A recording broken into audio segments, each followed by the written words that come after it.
अब आप लोग शांत होकर बैठिए। शुभ संध्या। हमें सबसे पहले अपने मातृभूमि के प्रणाम करे छिए। यहाँ पे उपस्थित सारे लोगों के नमन करे छिए। हमरो नाम शुभम कुमार छे।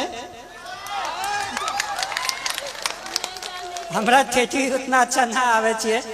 मम्मी के मैं 1 महीना पहले बोलिए कि अहाँ सारा चीज हमरा दिल के, बट लेकिन हमरा अपना मातृभाषा नहीं सीखल के।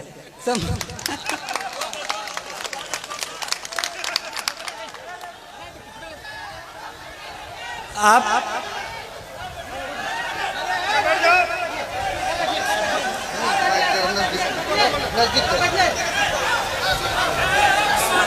ठेठी मैथिली का एक बोली है।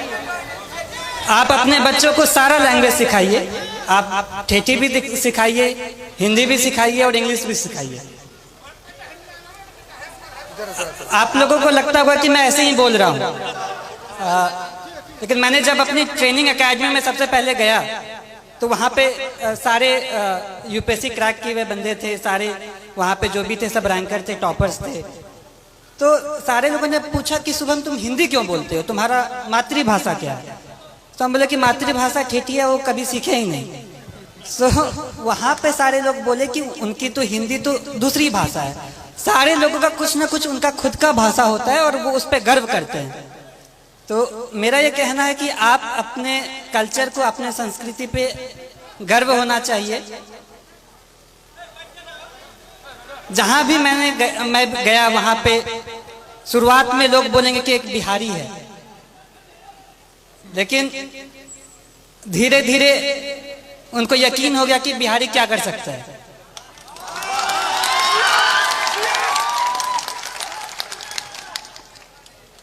वो बोला कि बिहारी ऐसे बोलता है।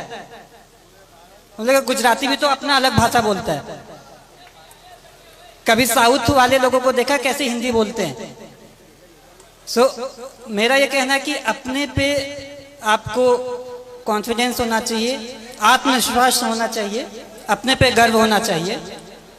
जब आप अपने को जान पाएंगे तो ही आप अच्छे से अपने लाइफ में कुछ कर सकते हैं, क्योंकि फिर आप अपना 100% देंगे। मैं जो भी हूँ वो मैं अपने परिवार वालों की वजह से हूँ। मेरे परिवार में पापा, मम्मी, चाचा, चाची, दीदी, भाई, बहन, सबका महत्व है। मैं कहीं पे भी गया, हर दिन मम्मी पापा से, हर दिन अपने परिवार वालों से बात किया।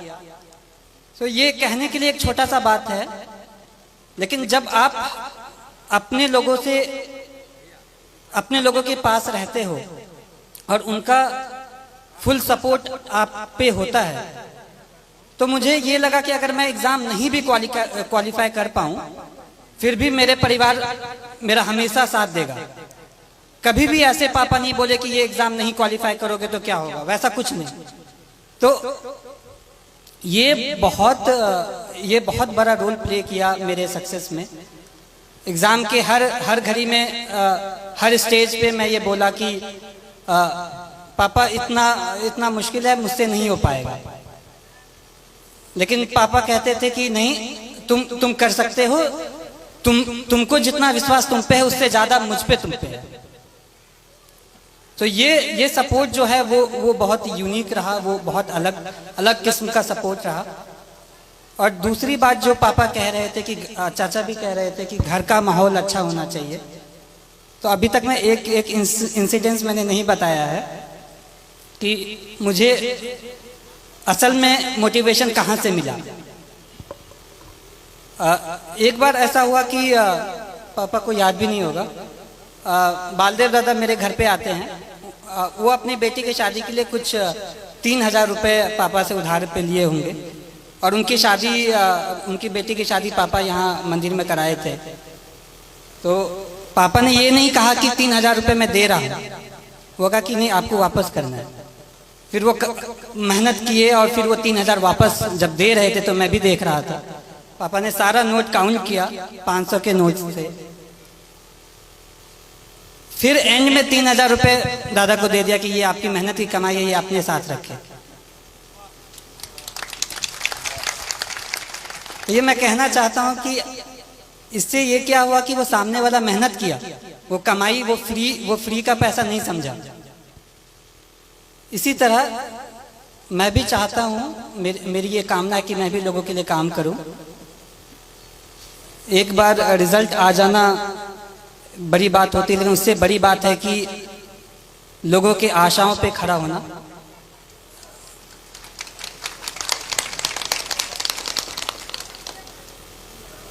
मैं भगवान से प्रार्थना करता हूँ कि मुझे इतनी शक्ति दे कि मैं हर लोगों की आशाओं पे खड़ा उतरूं। इसके अलावा आप जो भी रहें, लेकिन सबसे पहले आप आदमी अच्छा बने। लोगों ने कहा कि तुम्हारा लक बहुत अच्छा है, एग्जाम क्वालिफाई हो जाता है, अच्छे कर लेते हो, लेकिन मैं ये कहना चाहता हूं कि आपका लक तभी साथ देगा जब आप खुद के लिए आप सही हो, आप दूसरों के लिए सही हो। आप दूसरों की मदद करें, आप पे भगवान मदद करेगा।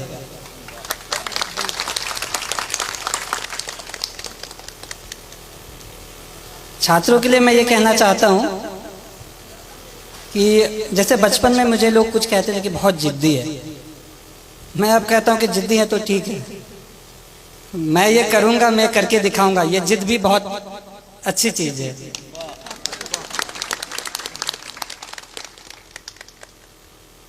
जिंदगी में उतार चढ़ाव हर किसी के जिंदगी में होता है, मेरे भी जिंदगी में रहा।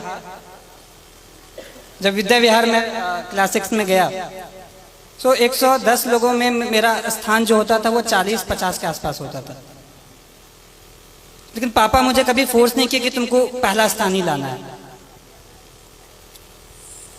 क्लास 6 में ऐसे ही रहा, 7 में भी क्लास 40 के आसपास ही रैंक रहता था। क्लास 8 में किसी ने मुझे कह दिया कि शुभम बहुत लकी है, 40 के आसपास रैंक आता है, सेक्शन ए में चले जाते हो। विद्याविहार में रूल था कि टॉप 40 वाले को सेक्शन ए में रखते थे। तो फिर मैं ये सोचा, मैंने प्रण लिया कि मैं ये करके दिखाऊंगा कि ये बस लक नहीं है, मैं मेहनत करूंगा। छात्रों को ये कहना चाहता हूँ कि जब आप प्रण लेते हैं, आपके पास एक प्रॉपर प्लान होता है, आप उसको इम्प्लीमेंट करिए और धीरे धीरे आप खुद का एक बेहतर सेल्फ बन के निकले। आपको ये हमेशा लगना चाहिए कि आज का जो मैं हूं वो कल का जो मैं बनूंगा वो आज के मैं से बेहतर बनूंगा।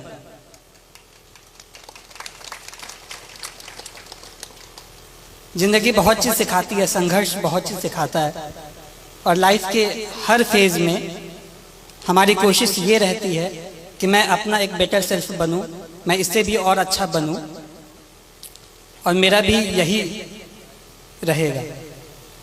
लास्ट में मैं एक पंक्ति बोलूंगा कि कर्मण्ये वधिकरस्ते माँ फलेषु कदाचन, अर्थात आप कर्म करिए, फल की चिंता ना करें, फल तो कभी ना कभी आ ही जाएगा। धन्यवाद। शुभम कुमार को बहुत बहुत धन्यवाद और को उसके जीवन की शुभकामना के लिए धन्यवाद कहना चाहता हूँ कि आप लोग इतनी की तादाद में यहाँ आए, मुझे बहुत अच्छा लगा। एंड इतने सारे लोग इतनी अच्छी बातें कही। मैं ये विश्वास दिलाना चाहता हूँ कि आप लोगों ने जैसा भी सोचा होगा उस पर मैं खरा उतरने की कोशिश करूँगा। धन्यवाद।